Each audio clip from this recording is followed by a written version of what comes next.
Your choices shape history. Be wise. Revelation is not merely about nations, it is about allegiance. It is about covenant. It is about worship. To Abraham it was promised, "For though your people, O Yisra'ელ, be as the sand of the sea, yet a remnant of them shall return, a decisive end overflowing with righteousness." The sand of the sea speaks of multiplication among the nations, an expansion beyond bloodline into covenant identity. Revelation draws from this language. "And I stood upon the sand of the sea, and I saw a beast rising up out of the sea." The sea in prophetic language represents peoples, multitudes, nations, and tongues.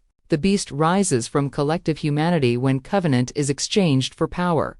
Revelation is layered in Torah imagery. The 7 heads and 10 horns are symbols of authority structures and delegated power.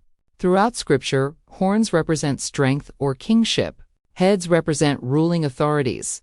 Genesis 49 speaks of the 12 tribes, prophetic archetypes of human tendencies, leadership, wrath, praise, commerce, justice, abundance, betrayal, blessing, and struggle. These are spiritual patterns before they are historical tribes. Revelation gathers these patterns into a final system, a composite structure of human government, religion, economy, and military power functioning apart from covenant faithfulness. Revelation Shersen describes a global structure, like a leopard, speed, dominion, feet like a bear, strength, conquest, mouth like a lion, authority, decree. These images echo Daniel 7, successive empires becoming one final composite system. The dragon gives power to the beast. In Revelation 12-9, the dragon is identified as the serpent of old, the adversary. This is not an ethnic identity, it is a spiritual force of accusation, deception, and rebellion against Elohim. The system becomes global. Authority was given to him over every tribe and tongue and nation. This is not one people group. It is a worldwide pattern of allegiance to power instead of covenant. The mark is placed on the right hand or forehead, symbols of action and thought. The contrast is not between ethnicities, it is between tables. Isaiah 65-11 says, "But you are those who forsake, who prepare a table for Gad, and who fill a drink offering for many." Gad and many represent fortune and destiny through human systems, rather than trust in Yahweh. The mark represents participation in an economic and spiritual structure built on trust in man-made security, commerce, political power, and religious allegiance disconnected from covenant faithfulness. It is about worship through dependence. Revelation 13:17 says, "No one may buy or sell without the mark," revealing that economics becomes spiritual allegiance.